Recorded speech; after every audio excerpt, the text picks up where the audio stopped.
sa isang lungsod na sinakop ng gabi. Isang ahente ang itinapon sa anino ng kasinungalingan. Elite, tapat, walang emosyon.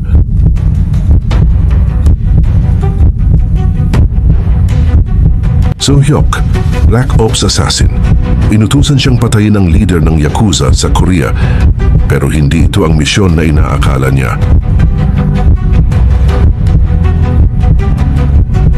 Ang target ay isang babae, si Ana. Hindi siya ordinaryo, hindi rin siya ganap na tao. Isang nilalang na may mapulang mata, halakhak na malamig at gutom sa dugo. Ngunit bago pa man siya makalapit, pinatay ang kanyang mga kasama. At siya isinumpa.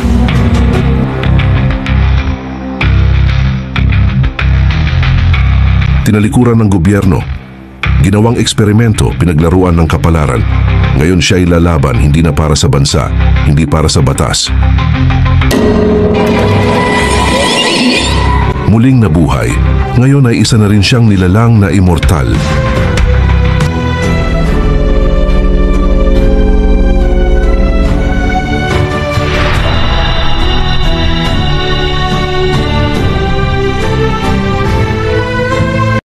Matapos ang matinding pagsabog sa loob ng silid ni Cecilia, unti-unting nagkamalay si Kim, nang magmulat siya ng mata.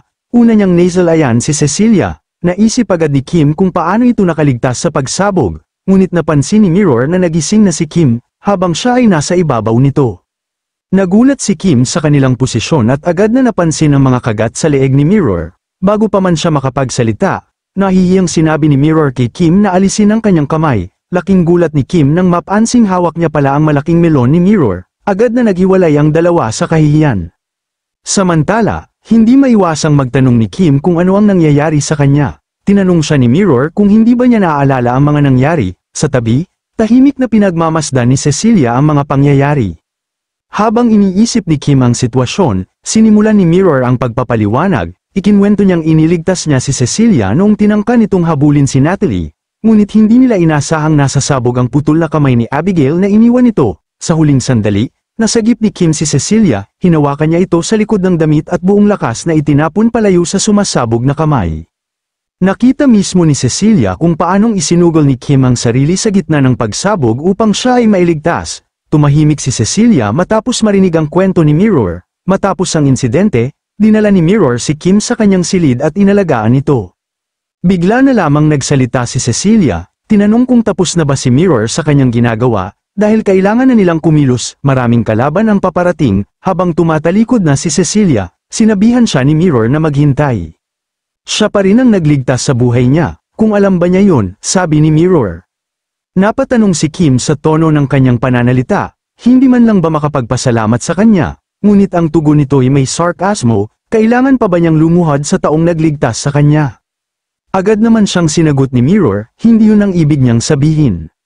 Sa gitna ng tensyon, nakuha ni Cecilia ang atensyon ni Kim at tinanong ito kung bakit niya isinugal ang sarili sa gitna ng pagsabog para mailigtas siya. Nabigla si Kim sa tanong at hindi agad nakasagot, ngunit si Cecilia na mismo ang sumagot sa kanyang tanong. Ginawa niya yun dahil isa siyang vampira, at alam niyang hindi siya mamamatay. Matalim ang tingin ni Cecilia habang pinagsasabihan si Kim na ang ganoong klaseng pag-iisip ay kasuklam-suklam. Tahimik lang si Kim habang nakikinig. Maaaring iniisip niya isang sakripisyo ang ginawa niya, dagdag ni Cecilia, pero ang nararamdaman niya mula kay Kim ay isang uri ng paglilinlang. Nagulat si Kim nang tanungin siya ni Cecilia, gagawin ba niya rin yun kung isa siyang tao? Habang nagbibihis si Cecilia, tinawag niya si Kim na vampira. Sabi niya, hindi dapat ito maging mapagmataas o mapagmalaki, at hindi niya naman kailangan ng tulong nito mula pa sa simula. Nang matapos magbihis, sinabi niyang maghihintay siya sa labas at iniwan silang dalawa sa silid. Upang pag-aani ng loob ni Kim, sinabihan siya ni Mirror na huwag na lang intindihin ang mga sinabi ni Cecilia. Napatahimik si Kim at hindi na muling nagsalita. Sinabi ni Kim sa kanyang sarili na hindi na niya iniisip ang lahat ng iyon mula nang naging isang vampira siya. Ikinasusuklay niya ang pagiging immortal, isang bagay na laging ipinapaalala sa kanya ni Cecilia. Ngunit naputol ang malalim niyang pag-iisip nang bigla siyang sinampal ni Mirror sa mukha. Galit na tinanong siya ni Mirror kung bakit niya siniseryoso ang mga sinasabi ng babaeng yun. Napatingin si Kim kay Mirror, lalo na nang sabihin ito ang dahilan kung bakit mataas ang pagtingin niya sa kanya. Tinanong siya ni Mirror, Ganoon na lang ba talaga ang iniisip niya, nakaayon sa misyon ng Suicide Squad? Dagdag pa niya, ang katotohanang patuloy pa rin siyang sumusubok tuparin ang kanilang misyon, sa kabila ng pagiging vampira, ay patunay na buo pa rin ang pagkatao niya. Hinawakan ni Mirror ang kamay niya at pinayuhan siyang tigilan na ang sobrang pag-iisip, gawin na lang niya kung ano ang ginagawa niya. Napaisip si Kim, unti-unti niyang naunawaan ang lahat ng sinasabi ni Mirror. Habang lumalalim ang gabi, nag-usap ang tatlo tungkol sa kanilang susunod na hakbang. Ipinahayag ni Cecilia na nalaman na ni Abigail na naroon sila. Naisip niyang maaaring makompromiso ang kanilang kinaroroonan anumang oras. Kumuha siya ng upuan at umupo. Saka sinabi na kailangan nilang gumawa ng paraan, ngunit kaunti lamang ang impormasyong hawak nila. Kaya't itinanong niya sa dalawa kung paano nila matatagpuan ang kanilang kalaban.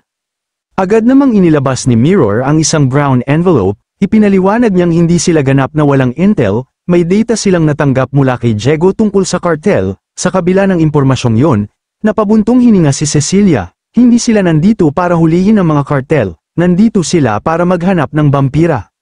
Nagdadalawang isip si Cecilia kung mapagkakatiwalaan ba talaga ang lalaking yon, ngunit ayon kay Kim, wala na silang ibang mapagpipilian, hindi nila agad makukuha ang suporta ng Suicide Squad, at sinabi ni Kim na yun ang unang datos na ibinigay sa kanila ni Diego. Habang patuloy silang nag-uusap, biglang tumunog ang cellphone ni Kim. Agad niya itong sinagot, si Diego ang nasa linya. Ipinahayag ni Kim na nagtagumpay sila sa pagpigil sa kalaban, ngunit nanlaki ang mga mata ni Kim nang marinig ang sumunod na sinabi ni Diego, na umalis na sila sa Mexico. Sa kabilang linya, makikita si Diego na duguan at putol ang isang braso. Iniulat niya kay Kim na tila may nagalaw silang bagay na hindi nila dapat ginagalaw. Dahil dito, napatanong si Diego kung saan galing ang mga halimaw na ito. Napasigaw naman si Kim sa sobrang pagkabahala sa kalagayan ni Diego. Sa reaksyong ni Kim, nagtaka si Mirror kung ano ang nangyayari. Agad namang tumugon si Kim na napahamak si Diego, at halatang hindi pa rin siya makapaniwala sa nangyari. Napaisip si Kim tungkol sa pagsabog noon, isang pangyayaring niyang mga kartel ay hindi naglakas loob na labanan ang puwersa ng pamahalaan ng padalos-dalos. Bigla na lamang may sumabog sa labas. Dahilan upang mapatanong si Cecilia kung ano ang nangyayari. Napalingon si Kim, at may naalala siya kaugnay ng pagsabog na yun. Agad namang tumingin si Cecilia sa labas at napagtanto nilang dumating na ang kanilang mga kalaban. Sa labas, nagkagulo ang mga tao dahil sa pagsabog, isang mag-ina ang nanginginig sa takot ng pasukin sila ng masasamang loob, mga nilalang na may mapupulang mga mata.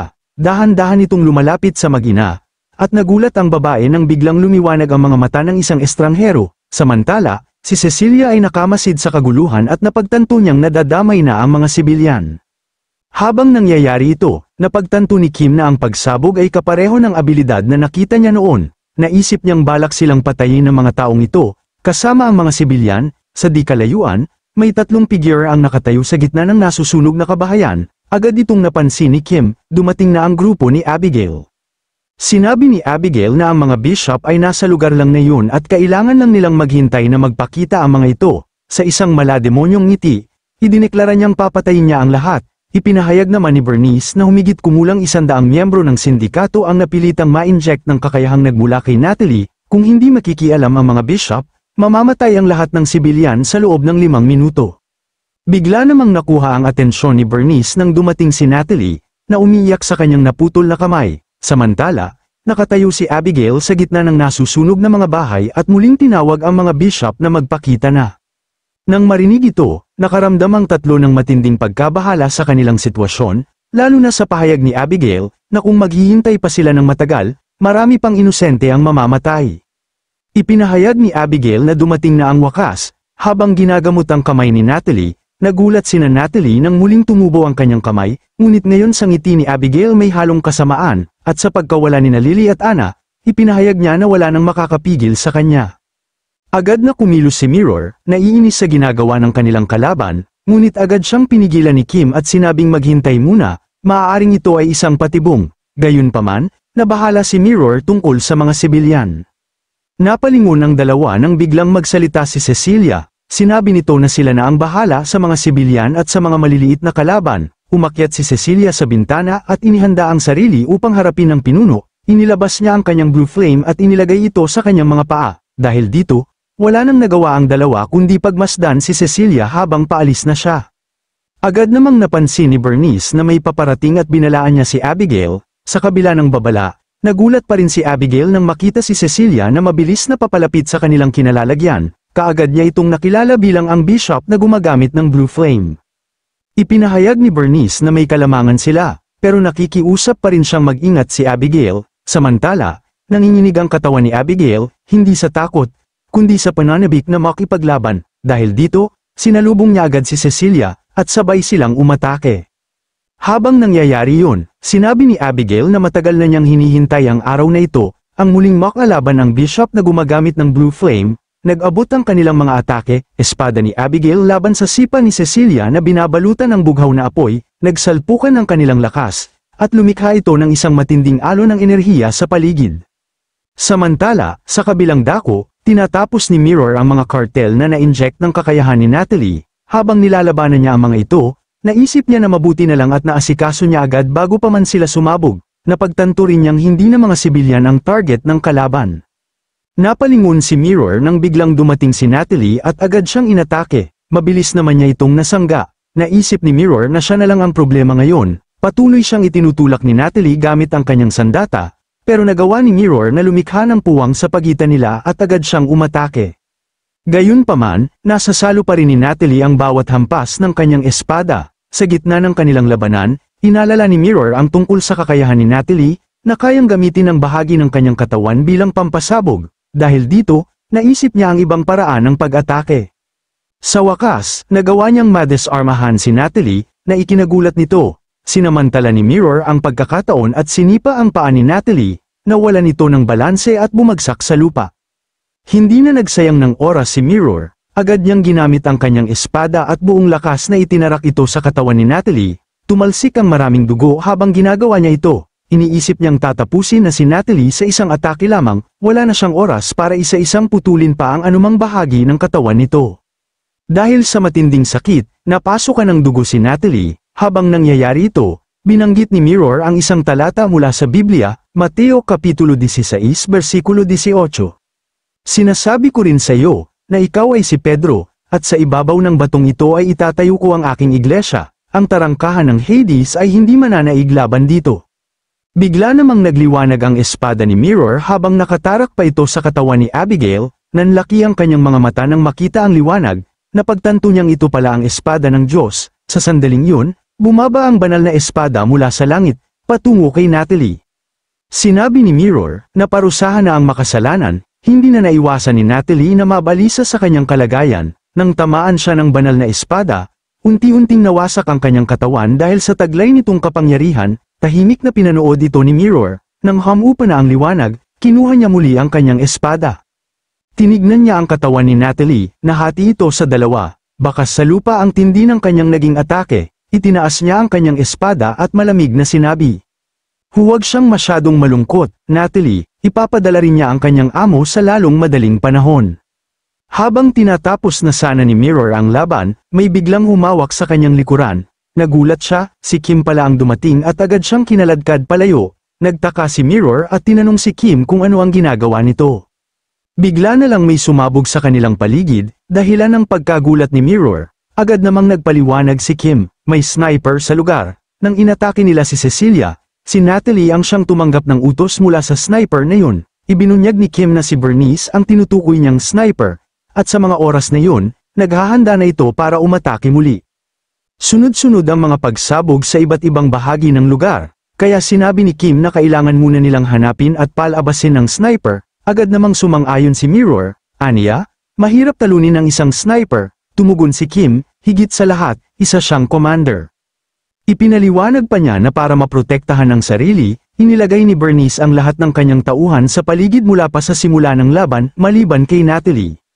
Dagdag pa ni Kim, ang paraan ng pagmamasid niya sa larangan ng digmaan ay mula sa mataas na lugar habang kinokontrol ang kanyang mga tauhan, patunay ito sa kanyang karanasan at galing sa taktika. Dahil dito, nabuo na ang kanyang plano, kailangan nilang palabasin ang sniper, at sa kasalukuyan, ang natitirang kalaban na lang ay si Abigail. Bigla namang naalala ni Bernice ang sinabi ni Abigail noon, gaya ng nabanggit ni Katerina, si Kim ay darating sa lalong madaling panahon. Sa isang tusong ngiti, sinabi ni Abigail na may iba siyang transaksyon kay Kim, kaya inutusan niya si Bernice na dalhin si Kim sa kanya. Dahil dito, naisip ni Bernice na isantabi muna si Kim, kailangang mauna niyang patayin ang obispo na gumagamit ng espada. Sa palagay niya, wala na siyang ibang pagpipilian, gayunman, ito'y isang kaluwagan para sa kanya. Samantala, nagpasalamat si Kim kay Mirror sa pag-asikaso kay Natalie, dahil sa ginawa nito, mas napapadali na ang kanilang sitwasyon. Ngunit naputol ang sinasabi ni Kim nang mapansin nilang tumatayo si Natalie, unti-unting nabubuo muli ang kanyang katawan, nagulat ang dalawa at hindi makapaniwala sa kanilang nasasaksihan. Ipinaliwanag ni Mirror na si Natalie ay isang mababang uri lamang ng vampira, wala itong kakayahang mag-regenerate, walang kahit anong paraan para makaligtas siya sa ganoong klaseng pag-atake. Subalit sinabi ni Bernice, dapat ay imposible ito, pero may kakaiba kay Natalie, kasi hanggat siya ay nabubuhay, hindi siya mamamatay. Lalong nakagugulat dahil naging dalawa pa ang katawan ni Natalie. Dahil dito, buong yabang na hinamon ni Bernice ang Suicide Squad, mula sa sandaling ito, opisyal nang nagsisimula ang ikalawang yugto ng kanilang laban. Patuloy ang mga pagsabog sa iba't ibang panig ng lugar habang si Kim ay patuloy na nakikipaglaban gamit ang kanyang patalim, ngunit sa kabila ng kanyang determinasyon, iniisip niyang nasa masamang sitwasyon siya, mahina na nga siyang lumaban mag-isa, may suporta pa ang kalaban mula sa likuran. Habang patuloy niyang hinaharap si Natalie, nandoon naman sa malayong distansya si Bernice, nakahandang umatake gamit ang kanyang sniper rifle, napansin ni Kim na ang sniper ay nakatutok lang kay Mirror, dahil dito, naisip niya ang isang plano, kailangan niyang magpatama upang lumikha ng pagkakataong makalusot sa depensa ng kalaban. Sa tamang sandali, umatake si Natalie gamit ang kanyang sandata, ayon sa plano, sinalagyo ni Kim gamit ang kanyang braso, dahilan para bumaon ng malalim ang patalim at tumalsik ang dugo. Ginamit ni Kim ang pagkakataong ito, kailangan niyang matiyak na matapos man lang ang isa sa kanila. Ngunit sa kabila ng pagkakabaon ng kanyang kamay sa katawan ni Natalie, ngumiti pa rin ito. Laking gulat ni Kim nang bigla siyang hawakan ni Natalie sa kamay at pinigilan ito ng buong lakas. Kasabay nito, tumawa si Natalie habang unti-unting lumiliwanag ang kanyang katawan at biglang sumabog. Dahil sa matinding pagsabog, naputol ang kanang kamay ni Kim, napamura siya sa sakit at pagkagulat. Hindi niya inaasahan ang ganoong taktika, lalo't inakala niyang palaging iiwan ni Natalie ang kanyang depensa. Dahil sa pagkabigla, ibinaba niya ang kanyang depensa, at muli nang papalapit na si Natalie upang tapusin siya. Buong lakas na sumugod si Natalie gamit ang kanyang kamay, handang tapusin si Kim, ngunit sa mismong sandaling iyon, isang matinding liwanag ang biglang lumitaw at pumukaw ng atensyon ni Natalie, isang banal na enerhiya ang tumama sa katawan nito at hamati dito, dumating si Mirror upang tulungan si Kim. Nagtanong si Mirror kung ayos lang siya, nakakapagod na talaga ang laban na to, kahit putol-putol na ang katawan niya, kahit duguan, gumagamit pa rin siya ng regeneration, at mas malala, dama-dami pa sila. Ipinaliwanag ni Mirror na ang estilo ng laban na ito ay isang masamang tugma para sa kanila, lalo na sa kanya. Napaisip si Kim, may punto si Mirror, para sa isang mandirigmang umaasa sa patalim, napakahirap makahanap ng butas sa depensa ng kalaban, lalo pat may suporta pa mula sa likuran. Hindi tulad ni Mirror, hindi niya kayang gumawa ng malalakas na atake sa ganitong sitwasyon. Uubusin lang nito ang kanyang lakas. Sa pag-iisip ni Kim, sinabi niya kay Mirror na kailangan nilang baguhin ang kanilang plano, napalingon si Mirror at nagtanong kung anong klaseng pagbabago. Ipinaliwanag ni Kim na siya na ang bahala kay Natalie, habang si Mirror naman ang dapat tumapos sa sniper. Naiinis na tumutol si Mirror, hindi ba't sinabi na niya ito, na masamang laban to para sa kanya, walang saysay yan kung hindi muna nila aalisin ang sniper. Ngunit iginigiit ni Kim na huwag na siyang alalahanin, isa pa rin siyang vampira, hindi siya basta-bastang mamamatay. Ngunit habang iniisip niya ito, biglang sumagi sa isip niya ang mga sinabi noon ni Cecilia. Dahil sa kanyang paraan ng pag-iisip, naging kasuklam-suklam si Kim sa paningin ni Cecilia. Habang papalapit ito, napalingon si Mirror nang mapansin niyang biglang nanahimik si Kim, tinawag niya ito. Ngunit laking gulat niya nang makita niyang mabilis na nawala si Kim sa kanyang kinalalagyan, sa isang iglap, umatake si Kim kay Natalie at sinuntok ito sa mukha gamit ang matinding puwersa. Habang nagaganap yun, sinabihan ni Kim si Mirror na magmadali at umalis na. Nagdadalawang isip si Mirror sa sandaling yun, ngunit kalaunan ay nagpasya rin siyang sundin si Kim, bago siya tuluyang lumisan. Sinabi niya rito na mag-ingat. Habang patuloy na nilalabanan ni Kim ang dalawang Natalie, si Bernice naman ay tahimik na nakamasid mula sa malayo, papalapit na si Mirror sa kanyang kinaroroonan. Tinatapos ang sinumang humaharang sa kanyang daraanan, naisip ni Bernice na ipinagkatiwala na ni Mirror kay Kim ang laban kay Natalie, at na siya ngayon ang susunod na target ng mga ito. Dahil dito, agad ginamit ni Bernice ang kanyang sniper rifle upang atakihin si Mirror. Ngunit handa na rin si Mirror, tumalon siya sa ere at inihanda ang kanyang espada upang sagupain si Bernice. Sa sandaling yun, binitiwan niya ang kanyang banal na kapangyarihan patungo sa kinaroroonan ni Bernice. Ngunit sa hindi inaasahang pangyayari, sinalubong lamang ni Natalie ang pag-atake, kaya't sumabog ito bago pa man tumama kay Bernice. Sa kabila nito, patuloy pa ring sumugod si Mirror, iniisip niyang hindi niya dapat bigyan ng pagkakataon ang kalaban na makarecover, kailangan lamang niyang panatilihin ang presyon, ngunit laking gulat niya nang makita niyang nasa harap na niya ang dulo ng sniper rifle ni Bernice. Sa kabila ng kanyang pagkabigla, nagawa pa rin ni Mirror na ilihis ang bala gamit ang kanyang espada. Sa isip ni Mirror, sa wakas, nakalapit na siya. Kapag nagkadikit sila, masisira na ang koordinasyon ng mga kalaban, kaya't hindi na siya nagsayang ng oras at agad umatake gamit ang kanyang espada, lumilikha ng isang malawak na hiwa, ngunit mabilis na naiwasan ito ni Bernice. Habang patuloy siyang inaatake ni Mirror, napansin nito ang husay ng galaw ni Bernice, hindi siya isang ordinaryong sniper. Biglang nagsalita si Bernice. Tinanong niya si Mirror kung inaakala ba nitong sapat na ang makalapit lamang sa kanya. Sinabihan niya ito na tapusin na niya ang pagmamasid at pagkalap ng impormasyon, na para tapusin ang laban. Agad umatras si Bernice upang muling magkaroon ng distansya at asintahin si Mirror. Sinabi niya rito na iyon ang dahilan kung bakit siya matatalo, dahil minadali niya ang laban. Napalaking mata ni Mirror sa pagkabigla habang inasinta na siya ni Bernice gamit ang sniper rifle.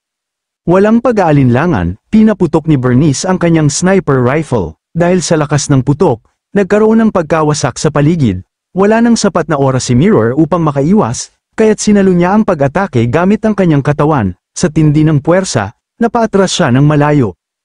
Hindi inaasahan ni Mirror ang ganitong pangyayari. Akala niya, bilang isang sniper na may kakayahang magpagaling, mahina si Bernice sa malapitan na laban. Ngunit habang papalapit ito sa kanya, napagtanto ni Mirror na simula ngayon, kailangan na niyang seryosohin ang laban. Nagulat naman si Bernice na hindi natapos si Mirror sa kanyang atake, naisip niya na ang kalaban niyang obispo ay tunay na malakas, kung hindi dahil sa serum ni Ayaka, marahil ay mapupugutan na siya ng ulo sa huling atake na yun. Ngunit batid niya na ang kakayahan ng kanyang kalaban ay pasok sa mga naipong datos batay sa impormasyon ni Lily. Dahil dito, alam niyang kaya nila ni Natalie tapatan sina Mirror kung magsanib puwersa sila. Napagtanto ni Bernice na kailangan na nilang tapusin ang laban, kaya tinawag niya si Natalie upang sumama sa kanya. Ngunit nagtaka siya, nakatayo lamang si Natalie sa hindi kalayuan, nakatago sa kanyang likuran. Nagtanong si Bernice kung sila na lang ba ang natira. Makikita sa mukha ng dalawang Natalie ang takot. Sinabihan nila si Bernice na tumingin ito sa kanyang harapan.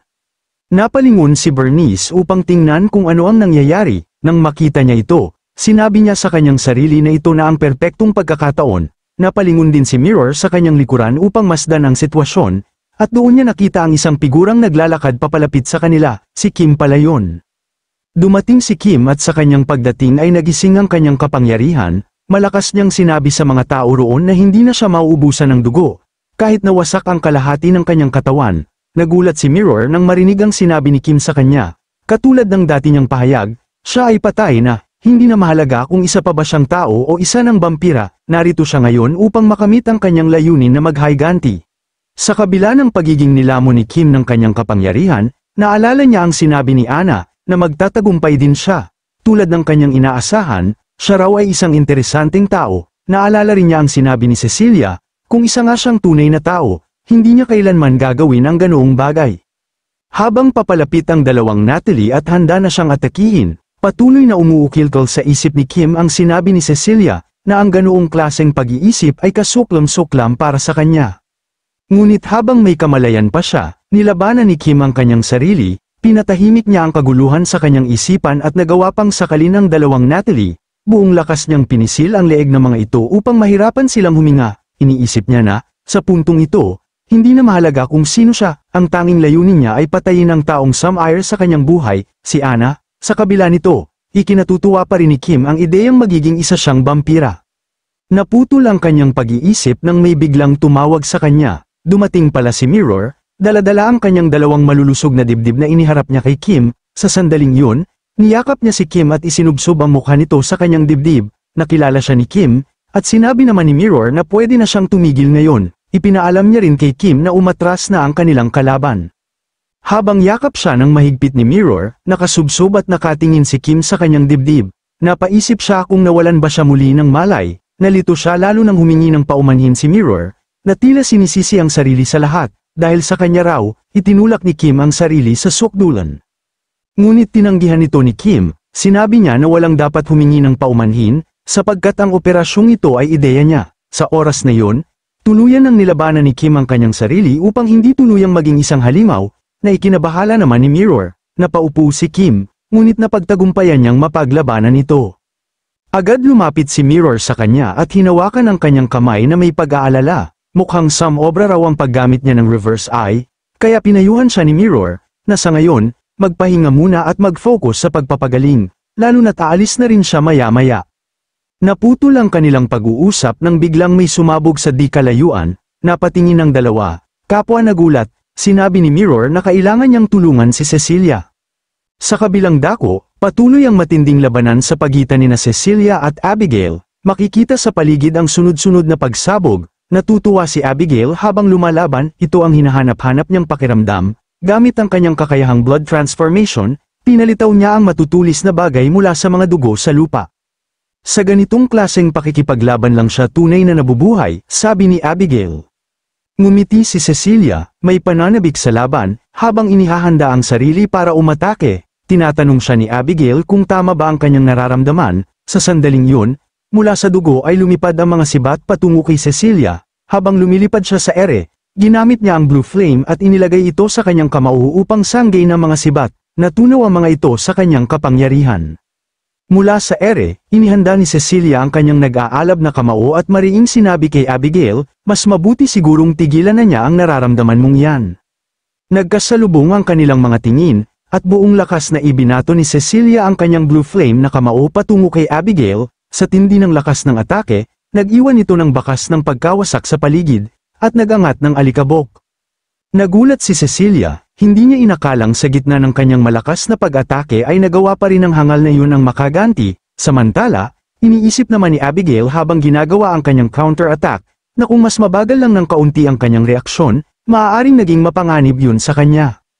Sa kabila ng matinding pag-atake ni Cecilia at sa kabila ng kalagayan ni Abigail, nagawa pa rin itong ngumiti. Sinabihan niya si Cecilia na hindi na masama ang ginawa nito, dahil marahil ay naglaban na sila noon, sapagkat hindi man lang siya nakalapit sa mga dugo. Habang nagsasalita si Abigail, dahan-daang lumalapit si Cecilia, at hindi niya namalayang naapakan niya ang dugo sa lupa. Ginamit ni Abigail ang pagkakataon upang biglang umatake. Nang tanungin kung paano niya masasangga ang ganitong uri ng atake, lumabas mula sa dugo ang mga matutulis na parang baging na mabilis na umatake kay Cecilia. Mabuti na lamang at mabilis siyang nakaiwas. Habang patuloy ang labanan, napagtanto ni Cecilia na si Abigail ay gumagamit ng long-range na kasanayan, kahit nasa malayo ay kaya pa rin siyang saktan. Bakas sa mukha ni Cecilia ang matinding pagkabahala habang papalapit na ang mga atake. Sa mismong sandaling yun, nagawa ni Abigail na igapos si Cecilia gamit ang mga baging nagawa sa dugo. Laking gulat ni Cecilia nang matuklasang nagpadala si Abigail ng mga ugat ng dugo sa ilalim ng lupa, dahilan upang siya ay tuluyang mahuli. Sa pagbaba ng depensa ni Cecilia, sinamantala ni Abigail ang pagkakataon upang wakasan siya. Habang nangyayari ito, nagpasalamat si Abigail sa kasiyahang nararamdaman, ang dugo ni Cecilia ang magiging gantimpala niya sa digmaan. Ngunit bago umabot ang huling atake, dumating si Mirror sa tamang oras, pinutol niya ang mga baging na patungo kay Cecilia at agad na hinarap si Abigail. Matatag ang sinabi ni Mirror na dumating siya upang tulungan si Cecilia. Nagulat si Abigail sa pagdating ng isang bishop na may dalang malaking espada. Naisip niya na baka hindi sapat sina Bernice at Natalie upang harapin sila. Bigla namang dumating ang isang figura na agad kumuha ng atensyon ni Abigail, si Kim. Hindi siya makapaniwala na nagawang mapanatili ni Kim ang kanyang reverse eye. Sa huling pagkikita nila, hindi pa ganoon si Kim. Naputol ang iniisip ni Abigail nang tawagin siya ni Mirror, kung kilala ba niya ang bishop na Blondie, at sinabi nitong may pangako siya sa taong na ang dahilan kung bakit siya ngayon nakarete sa kama. Matapang na sinabi ni Mirror na ipapakita niya kay Abigail ang impyerno, sabay labas ng matinding banal na enerhiya sa kanyang espada. Mayabang namang tumawa si Abigail, aniya, hindi niya naaalala ang mahihina. Biglang nagsalita si Cecilia habang inilalabas ang kanyang kapangyarihan, natapos na raw ang kanyang palabas. dahan-dahan siyang lumapit sa kinalalagyan ng kanyang mga kasamahan at hinamon si Abigail. Simula ngayon, haharapin niya ito kasama si Mirror, dalawang bishop laban kay Abigail. Ngunit hindi ito sineryoso ni Abigail kahit dalawa na silang bishop, biglang may dumating na grupo ng mga sundalong vampira. Nagulat si Mirror sa dami ng mga ito. Mayabang na tanong ni Abigail, "Ilan ba kayo ngayon na nandito?" Habang naghahanda si Mirror, hindi niya inaasahan na ganoon karami ang vampira sa lugar. Ngunit sinabihan siya ni Cecilia na huwag nang magdrama, katulad lang daw ang mga ito ng mga test subject na nakita nila noon, mababang antas, hindi mapanganib. Ngunit isang eksena ang hindi inaasahan, gamit ang kanyang baging na dugo. Tinapos ni Abigail ang lahat ng vampira na dumating, nagulat si Mirror at napaisip kung bakit niya ginagawa ito sa sariling kasamahan. Napalingon si Mirror sa likuran nang sabihan siya ni Kim na tingnan ang kanyang mga paa, doon nila nakita na dumadaloy ang napakaraming dugo sa lupa. Ipinaliwanag ni Kim na ang lugar na iyon ay naging teritoryo na ni Abigail. Habang nakatayo si Mirror sa ibabaw ng mga dugo, may malademonyong ngiti si Abigail at sinabing hindi na mahalaga kung gaano karami ang mga kaaway niya. Sa isang larangang balot ng dugo, ipinahayag ni Abigail na hindi siya matatalo, at sa oras na yun, tuluyan niyang nabalot ng dugo ang buong paligid, na ikinabahala ni Kim, Cecilia, at Mirror. Hindi na nagsayang ng oras si Mirror. Agad niyang ginamit ang kanyang banal na kapangyarihan kahit hindi pa niya alam kung anong uri ng kakayahan ang mayroon ng kalaban, ang tanging alam niya, kailangan niyang wasakin ang harang na iyon bago ito tuluyang mabuo. Gamit ang kanyang espada, pinakawalan niya ang kanyang banal na kapangyarihan at ipinuntirya ito sa unti-unting nabubuong harang sa paligid, ngunit sa kabila ng kanyang ginawa, walang naging epekto ang kanyang atake, tuluyang nabuo ang harang, at nanlaki ang mga mata ni Mirror sa gulat nang makita niyang hindi man lang ito nagasgasan. Pagkaraan nito, binalot ng dugo ang buong paligid, nabuo ang tinatawag na blood field. Kasabay nito, binati sila ni Abigail, maligayang pagdating sa kanyang larangan ng labanan. Matapos mabuo ang tinatawag niyang battlefield, may lumabas na mga sibat mula sa itaas. Ipinagmalaki ni Abigail na sa dami ng dugong kanyang nasakop, walang katapusan ang kapangyarihan niya sa espasyong ito. Habang bumabagsak ang mga sibat sa kanyang harapan, tumatawa siya at sinabing, hanggat siya ay buhay, hindi mawawala ang kakayahang ito. Kinuha ni Abigail ang isa sa mga sibat at inihanda ang sarili. Sa gabing ito, maglalaban sila hanggang kamatayan. Bitbit ang dalawang sibat, sinimulan na ni Abigail ang kanyang pag-atake. Samantala, patuloy namang pinuputol ni Mirror ang mga baging nagawa sa dugo. Dahil dito, napamura siya. Mula nang matrap siya sa espasyong ito, hindi na tumigil ang mga pag-atake. Wala siyang ibang magawa kundi umiwas at dumpensa laban sa sunod-sunod na hampas ni Abigail. Sa kabilang dako, patuloy din ang matinding labanan nina Cecilia at Abigail. Habang nagaganap ito, naiisip ni Mirror na gusto sana niyang tulungan si Cecilia, ngunit nahihirapan siya sa kanyang sariling kalagayan. Ngunit sa gitna ng kaguluhan, may bagay na nakakuha ng kanyang atensyon, agad siyang naging alerto.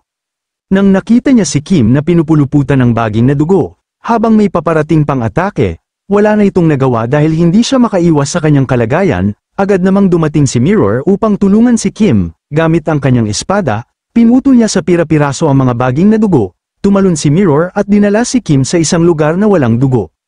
Nabahala si Mirror at tinanong si Kim kung ayos lang ito. Pinayuhan niya si Kim na kailangan itong gumalaw kung ayaw niyang tamaan ulit ng baging na dugo. Nagpasalamat si Kim kay Mirror, ngunit sa loob-loob niya, alam niyang hindi maganda ang kanyang kalagayan. Iniisip niya na kung patuloy niyang gagamitin ang reverse eye, maaari siyang tuluyang mahuli ng mga baging na dugo.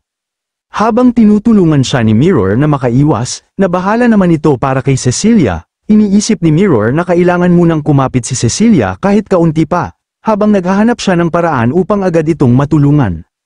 Samantala, patuloy sa pag-atake si Abigail, bakas sa kanyang mukha ang pananabik habang tinatanong niya si Cecilia kung ano ang ginagawa nito. Sapagkat sa tingin niya ay wala ng paraan para makatakas pa ito, patuloy na umiiwas si Cecilia sa sunod-sunod na atake ni Abigail. Sinigawan siya ni Abigail na tumigil na sa pagtakbo at harapin siya, tulad ng dati.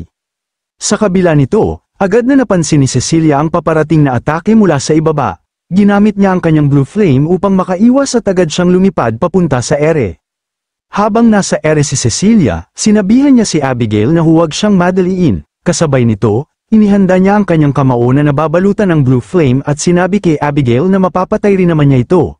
Ngunit nagulat si Cecilia nang salubungin siya ng mga atake mula sa magkabilang panig. Mabuti na lamang at agad niya itong naiwasan sa tamang oras. ngunit bakas sa kanyang mukha ang pagkabahala. Naunawaan ni Cecilia na hindi na tulad ng dati ang laban, dati, mula sa ibaba lang nagmumula ang mga atake, ngunit ngayon ay mula sa iba't ibang direksyon sa buong espasyo. Iniisip niya na nasa lupa pa rin ang pangunahing katawan ni Abigail, kaya kung maiwasan niya ang mga dugong sumasalakay, baka magkaroon siya ng pagkakataong makalapit, ngunit naputol ang kanyang iniisip nang biglang umatake si Abigail, ngayon ay mula na rin sa ere. Napangiti si Abigail at binati si Cecilia. Lubos itong ikinagulat at ikinabahala ni Cecilia, sapagkat wala na siyang oras upang umiwas, tumama ng buong lakas ang atake ni Abigail kay Cecilia, at dahil sa tindi ng puwersa, bumulusok siya pababa at bumagsak sa lupa, nagangat ng alikabok sa paligid, bakas sa katawan ni Cecilia ang matinding pinsala, at may dalawang markang tila sibat na nakabaon sa kanyang kamay. Biglang dumating sina Kim at Mirror sa kinabagsakan ni Cecilia, agad na nagtanong si Mirror kung ayos lang ba ito. Pilit namang sinasabi ni Cecilia na nawalan lang ito sa kanya.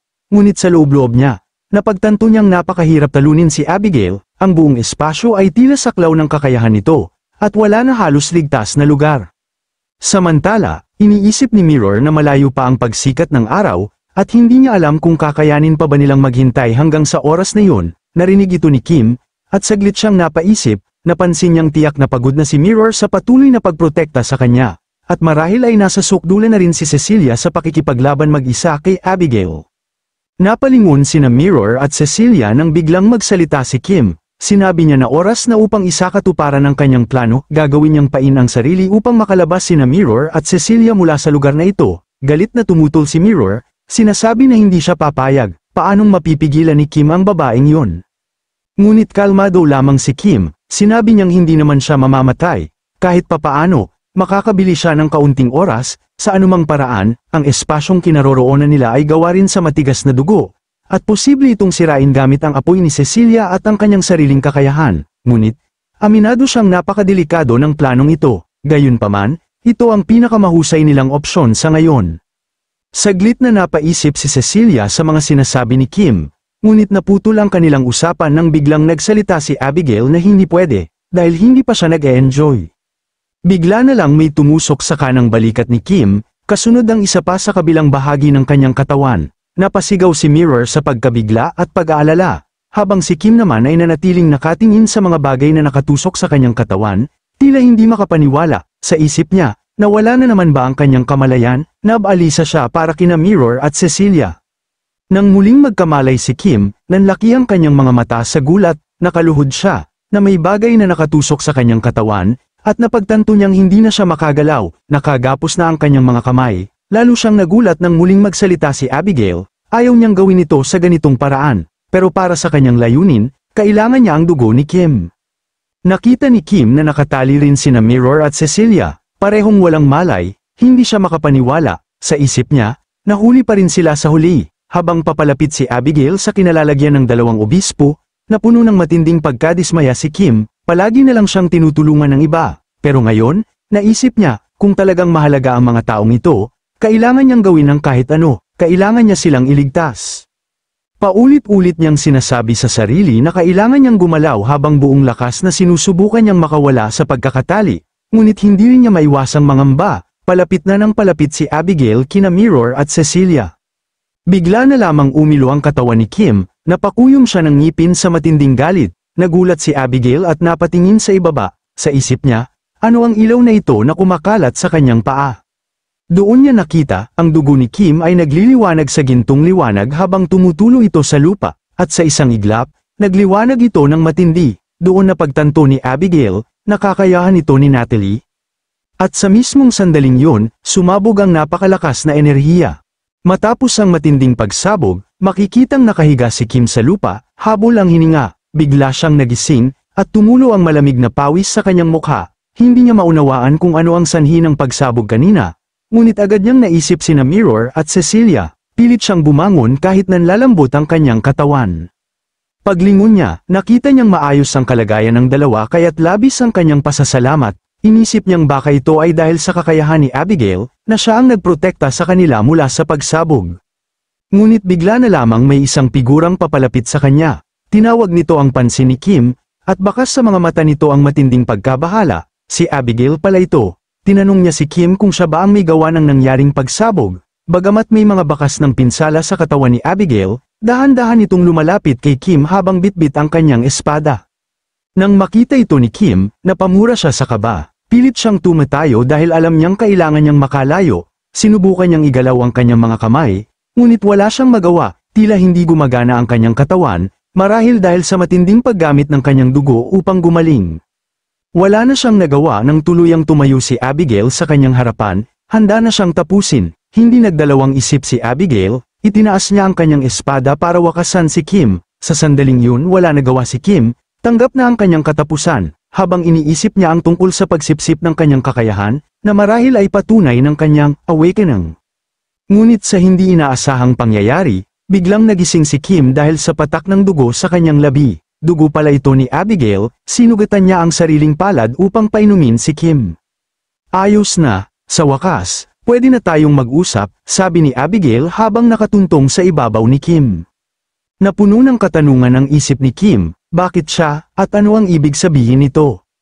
Agad namang nagpaliwanag si Abigail, hindi raw siya tulad ng dalawang yun, hindi siya kalaban. Laking gulat ni Kim nang marinig ang susunod na sinabi ni Abigail, may proposal daw ito sa kanya. Dahil dito, naging curious si Kim. Inilahad ni Abigail ang kanyang plano, magsanib puwersa sila, at patayin si Ana. Matapos ang insidenteng yun, lumipat ang eksena sa isang lugar na tila disyerto, bakas ang maraming dugo sa paligid, isang malinaw na palatandaan ng matinding labanan. Sa kabila nito, nanatili pa rin siya roon, hindi tumakas, marahil ay dahil sa pagdadalamhati sa kanyang mga sundalo. Dito unang nagkaharap sina Abigail at Ana. Kaya sinabihan siya ni Ana, kung hangal lang ba siya. Sa kabila ng nangyari sa kanyang grupo, masaya pa ring hinarap ni Abigail si Ana, tila wala siyang panghihinayang, pinagsabihan niya si Ana, kung akala ba nito inatatakas lang siya ng basta-basta, ipinagmalaki pa ni Abigail na pinuntahan na niya ang maraming larangan ng digmaan sa loob ng maraming taon, ngunit palagi siyang nababagot, wala siyang matagpo ang karapat-dapat na kalaban, hanggang ngayon. Idineklara ni Abigail na sa wakas, nahanap na niya ang matagal niyang hinahanap, isang tunay na malakas na kalaban, kasabay nito, mabilis siyang umatake, tumalon siya ng mataas sa ere, dala ang kanyang sibat, at buong tapang na handang tapusin si Ana. Paano naman niya ito matatanggihan, matapang niyang sinabi. Ngunit sa isang iglap, nanlaki ang kanyang mga mata sa gulat, hindi niya inasahang sa bilis ng pangyayari, nahati na ang kanyang katawan, bumagsak si Abigail sa lupa. Puno ng katanungan ang kanyang isipan, hindi siya makapaniwala, ang babaeng yun, hindi man lang gumalaw, naputol ang kanyang pag-iisip nang marinig niya ang tinig ni Ana, nagustuhan siya nito, sabi ni Ana, habang si Abigail ay unti-unting nawala ng buhay. Ngunit sa susunod na sandali, bigla siyang nagising, punong-puno ng kalituhan ang kanyang reaksyon habang tinitingnan ang kanyang nanginginig na kamay, napatanong siya sa sarili, ano ang nangyayari, sigurado na patay na siya kanina. Doon niya napagtanto, isa na siyang vampira, nakaligtas siya matapos tanggapin ang dugo ni Ana. Naputol ang kanyang pag-iisip nang muling magsalita si Ana, hindi na masama ang ginawa niya, ipinaliwanag ni Ana na bumuo siya ng isang organisasyon, kung sasama raw si Abigail, maaari siyang makalaban ng malalakas na kalaban, ayon sa kanyang kagustuhan. Nagulat si Abigail sa narinig, lalo na nang sabihin ni Ana, kung interesado siya, sasabihin niya ito sa kanya, sa tamang panahon. Ngunit isang araw, pinagsabihan siya ni Ana, ilang ulit na raw niya itong sinasabi kay Abigail, hindi pa yun ang tamang oras, siguradong darating ang panahon, at saka pa lamang niya ito sasabihin. Makikita rito na pinaparusahan ni Ana si Abigail habang tinatanong siya, sino ang nagbigay sa kanya ng autoridad para atakihin ang Suicide Squad. Namimilipit sa sakit si Abigail habang pilit na nagpapaliwanag, aniya, sinabi raw ni Ana na pwede niyang labanan ng sinumang malalakas na kalaban kung gugustuhin niya, ngunit dahil sa sagot niyang yun, lalo siyang pinahirapan ni Ana, may kasamang pagbabanta na tatapusin siya kung kakailanganin. Pinagsabihan pa siya ni Ana, hindi ito gag-ana sa kanya, simula ngayon, lahat ng personal niyang layunin at misyon ay mahigpit ng hahadlangan, sa mga anino lang siya makikipag-ugnayan, at huwag niyang kakalimutan ang kanyang lugar. Sa sandaling yun, isang damdaming matagal ng kinikimkim ang sumiklab sa loob ni Abigail, pag-aalsa laban kay Ana. Bumalik sa kasalukuyan, sinabihan ni Abigail si Kim ng isang kasunduan, na hindi ito magiging masama para sa kanya kung sasama siya sa kanyang grupo. Sa seryosong ekspresyon, inilahad ni Abigail na maibibigay niya ang lahat ng impormasyon tungkol kay Anna at tutulungan niya si Kim na lumago bilang isang vampira. Ipinaliwanag pa ni Abigail na mayroon siyang datos mula kina Katerina at Bernice. Dahil dito, maaaring matagpuan nila ang kahinaan ni Anna upang makalaban sila pabalik sa kanya. Layunin ni Abigail na tulungan si Kim upang makamit nito ang ganap na pagkamulat bilang isang vampira. Gayunpaman, may isang kondisyon, siya lamang ang dapat maging pangalawa ni Abigail. Nang marinig ito ni Kim, agad siyang napaisip, ngunit sinabi ni Abigail na patuloy siyang mangalap ng dugo ng obispo mula sa Suicide Squad, gaya ng ginagawa niya ngayon. Pinaliwanag ni Abigail na upang makawala si Kim sa kapangyarihan ni Anna, kailangan niya ng dugo ng isang nilalang na puno ng kapangyarihang banal. Sinabi pa ni Abigail na sa tamang panahon, makikipag-ugnayan siya. Pagkatapos noon, maaari na siyang sumama sa kanila bilang isang vampira. Ang tanging matatamo ni Kim sa lugar na ito ngayon ay ang kanilang dugo. Bukod pa rito, sigurado si Abigail na nararamdaman na rin ni Kim ang unti-unting pagiging malapit niya sa mga ito. Dagdag pa ni Abigail, hindi kailanman sila mauunawaan ng mga taong yun, baka panatilihin lang siya dahil kapaki-pakinabang siya ngayon. Ngunit sa oras na makamit nila ang kanilang layunin, maaari siyang patayin ng walang pag-aatubili, kaya pinayuhan siya ni Abigail na iwanan ang mga ito habang maaga pa, at piliing maging kanyang pangalawang commander, na hindi nag-iiwan ng kanyang kasamahan.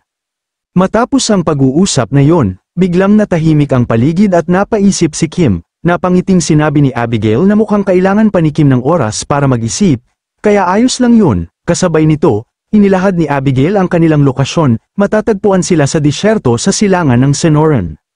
Nang marinig ito, nalito si Kim dahil sa pabigla-biglang pangyayari. Dagdag pa ni Abigail, ang bodega roon ang lokasyon ng kanilang laboratorio. Hindi makapaniwala si Kim kung bakit sinasabi ito sa kanya ni Abigail. Ang tanging tugon ng huli ay upang makuha ang kanyang tiwala, dahil hindi naman isang mahalagang lugar ito para sa kanya. Sinabihan pa ni Abigail si Kim na kung gusto nitong patunayan na siya ay mapagkakatiwalaan, sa loob ng 3 araw ay akitin niya ang obispong mahaba ang buhok. Dahil dito, tinanong ni Kim kung ano ang balak ni Abigail kay Cecilia pagkatapos niya itong akitin. Sinabi ni Abigail na maliwanag na magkalaban sila, at pagkatapos ay kakainin niya ito, sabay ng isang malawak na ngiti. Habang naiisip pa ni Abigail ang kaguluhan na maaari niyang ikalat, napagtanto niyang paparating na ang araw kaya ititigil muna niya ang lahat. Sa oras na yun, dahan-dahan na niyang tinanggal ang harang ng dugo habang papaalis. Habang papalayo si Abigail, pinayuhan niya si Kim na pag-isipang mabuti ang kanyang alok, ngunit hindi maiwasan ni Kim na malito sa mga ipinapahiwatig ni Abigail habang tinitingnan niya itong lumalayo. Umaasa si Abigail na pipili si Kim ng desisyong hindi niya pagsisisihan. Matapos ang insidenteng yun, lumipat ang eksena sa laboratorio ni Bernice. Habang papasok si Abigail, iniisip niya na sa pamamagitan ng kanyang ginawa, naihasik na niya ang binhi. Sigurado siyang naramdaman ni Kim ang kasabikan sa laban, ang kawalan ng kapangyarihan na nagtutulak sa kanya upang maghanap at maghangad ng kanyang ganap na pagkamulat bilang isang vampira. Habang iniisip ito, napangiti si Abigail. Masaya siyang pumasok sa loob ng laboratorio ni Bernice at pinuri sina Natalie at Bernice sa kanilang magandang trabaho.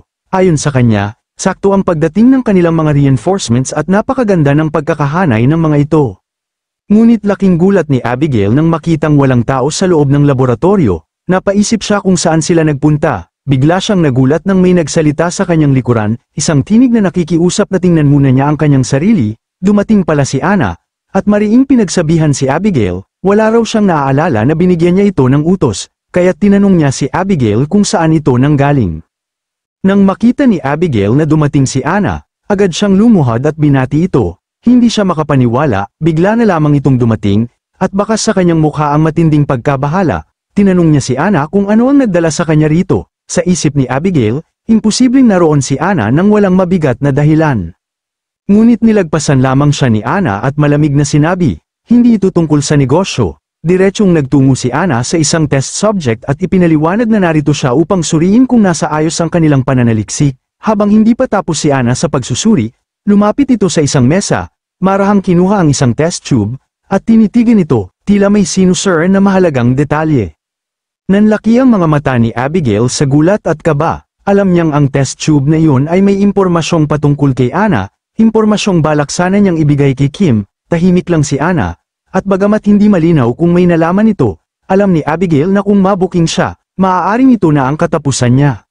Sa hindi inaasahang sandali, ibinalik ni Anna ang test tube sa mesa. Habang nanatiling nakaluhod si Abigail, sinabi ni Ana na wala naman siyang nakitang kakaiba sa paligid. Nakahinga ng maluwag si Abigail at lihim na nagpasalamat.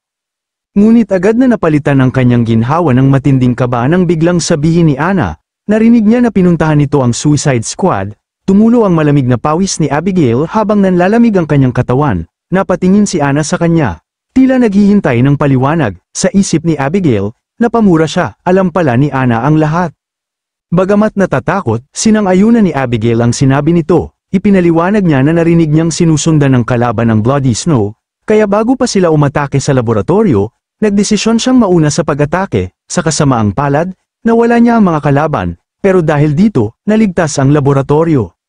Habang nagpapaliwanag, ikinagulat ni Abigail ang unti-unting paglapit ng kamay ni Ana. Bigla niyang naalala ang matitinding parusa nito noong nakaraan, kaya napasigaw siya sa takot. Nagpatuloy siyang magpaliwanag na ginawa niya yun hindi para sa sarili niyang interes kundi upang protektahan ng Bloody Snow. Paulit-ulit siyang humingi ng tawad habang patuloy sa paglapit si Ana, tila binabalot ng tensyon ang bawat saglit. Sa hindi inaasahan, hinawakan ni Ana ang balikat ni Abigail at malamig na winika, nagawa niyang maayos ang lahat. Doon lamang nakahinga ng maluwag si Abigail, nagpasalamat siya. Ngunit sa isip niya, tila sinusubok lamang siya ni Ana, imposibleng hindi nito alam ang buong katotohanan. Bago siya tuluyang makalma, muling nagsalita si Ana. Ngayon na 2 obispo na lang, hindi ba medyo nakakabagot ang labanan? Napaisip si Abigail sa matalim na tingin ni Ana. Kaya tinanong niya ito, anong ibig mong sabihin? Agad namang sinabi ni Ana na sa wakas, handa na ang lahat, isang larangan ng digmaan kung saan maaari na siyang magwala. Sa narinig na yun, napawi ang takot ni Abigail at nakahinga siya ng maluwag. Tinignan siya ni Ana at tinanong kung interesado pa ba siya. Samantala, sa kabilang pintuan, nandoon si Katerina. Tahimik siyang nakikinig sa usapan ni Ana at Abigail, halatang nababahala sa naririnig. Sa kabilang dako naman, makikita si Cecilia na may kausap sa kabilang linya, ang kanyang master. Tahimik niyang pinakikinggan ang mga tagubili nito at tila naintindihan ang lahat ng sinasabi. Lumapit si Mirror at tinanong kung ano ang sinabi ni Dominic. Tumugon si Cecilia na inutusan silang maghintay muna. Ipinaliwanag ni Cecilia na kahit may kalamangan siya sa uri ng kakayahan niya laban kay Abigail, mas malakas pa rin ito sa kanya. Sa kabila ng lahat, naisip niyang kaya nitong patayin maging ang sarili niyang tauhan para lamang magamit ang isang malakihang kapangyarihan. Dahil dito, napagtanto ni Mirror na maaaring imposibleng maisakatuparan ang kanilang misyon mula pa noong simula. Kahit pa 2 na silang bishop, wala pa rin silang panama laban kay Abigail, tila imposible ang laban sa isang taong tulad niya. Kaya tinanong ni Mirror si Kim kung paano niya nagawang paatrasin ang mga kalaban. Sandaling napaisip si Kim, at ipinaliwanag niya na dahil nakamit niya ang kakayahan ni Natalie, nagawa niya yon. Naalala niya ang sinabi ni Abigail, na ang kanyang pagsipsip ng kakayahan ay siyang naging patunay ng kanyang awakening. Dahil dito, imbes na patayin siya, pinili ni Abigail na hayaan siyang mabuhay. Ayon kay Kim, ito ang mas tamang pagpili kung siya ang tatanungin. Dahil dito, napatanong si Mirror kung naabsorb na ba talaga ni Kim ang buong kakayahan ni Natalie. Agad naman itong sinang-ayunan ni Kim, at ipinaliwanag niyang kahit nasa kalagayan siya ng reverse eye, ang lahat ay kakaiba. Sa tingin niya, may ideya na siya kung paano ito gamitin habang tinitingnan ng unti-unting lumiliwanag niyang kamay. Napagtanto ni Mirror na tila natututo nga si Kim. Agad namang nag-react si Kim at tinanong kung ano ang ibig niyang sabihin. Ipinaliwanag ni Mirror na tumutugma ito sa sinabi ni Ayaka, na kapag uminom ng dugo ng isang vampira, maaari niyang agawin ang mga kapangyarihang kanilang natipon. Kapag natupad ang isang partikular na kondisyon, maaaring makuha ang mismong kakayahan ng vampira. Dahil hindi pa buo ang awakening ni Kim, hindi niya nakuha ang mga kakayahan ni Coco at Katerina, ngunit ngayon na mas malapit na siya sa awakening, posible na niyang maabsorb hanggang ang mismong kakayahan ni Natalie. Dahil dito, unti-unti nang nauunawaan ni Kim ang lahat ng nangyayari. Nakuha ni Mirror ang atensyon niya nang biglang magsalita si Cecilia tungkol sa isang bagay na hindi niya lubos na naunawaan, kung si Abigail ba ay sumisipsip ng kapangyarihan sa pamamagitan ng pag-inom ng dugo. Mula sa kanyang pananaw, tila may dahilan si Abigail para umiwas sa pag-inom ng dugo, ngunit sa kabila nito, pinaalis pa rin siya ni Abigail, na para bang may ibang layunin nito. Dahil dito, napaisip si Kim sa mga sinasabi ni Cecilia at naalala niya ang sinabi ni Abigail, na hindi sila magkalaban. Inaya pa siya ni Abigail na magsanib puwersa upang patayin si Ana. Sinubukan sanang magsalita ni Kim, ngunit bigla niyang naramdaman ng isang mabilis na papalapit na presensya, agad siyang napalingon sa direksyong yon, At ganoon din si Mirror, na handa kung sino man ang paparating o kung sino man ang maaaring nakakaalam ng kanilang kinaroroonan. Biglang bumukas ang pinto, at may isang bagay na mabilis na pumasok, dinaanan lamang nito si Mirror, na ikinagulat niya. Inakala ni Mirror na ito ay isang ambush. Natigil ang kanyang pag-iisip nang bigla niyang marinig ang isang pamilyar na boses. Sa wakas, natagpuan na siya nito, halos mamatay na siya sa inip sa paghihintay. Si Coco pala ang dumating, at masaya nitong nakita si Kim na nakahiga sa sahig. Agad namang napatingin si Mirror sa kabilang direksyon nang humingi ng paumanhin ang isang miyembro ng Vatican at iniulat na tumakas si Coco ng mag-isa. Tahimik lang si Cecilia habang pinagmamasdan ang lahat ng nangyayari. Lalo na nang sabihin ni Coco na gawin nila ang mga bagay na dati na nilang ginagawa, inaya pa niya si Kim na maghubad habang nakapatong siya rito. Nahihiyang sinabi ni Kim na hindi nila pwedeng gawin ito ngayon, baka mamaya na lang, ngunit iginiit ni Coco na siya na lang ang unang maghuhubad. Dahil dito, pinagsabihan siya ni Kim na isuot na ulit agad ang kanyang damit. Samantala, napahawak na lang sa ulo si Cecilia sa mga nangyayari at napabuntong hininga. Isang malaking gulo ito. Nakuha naman ang atensyon ni Cecilia nang nagsalita ang task force ng Vatican. Sinabi nila na may nakita silang isang bagay na nakalagay sa harap ng pinto, isang test tube ang hawak nila. Tinanong nila kung sakaling may nakakaalam ba sa grupo kung ano ang bagay na ito.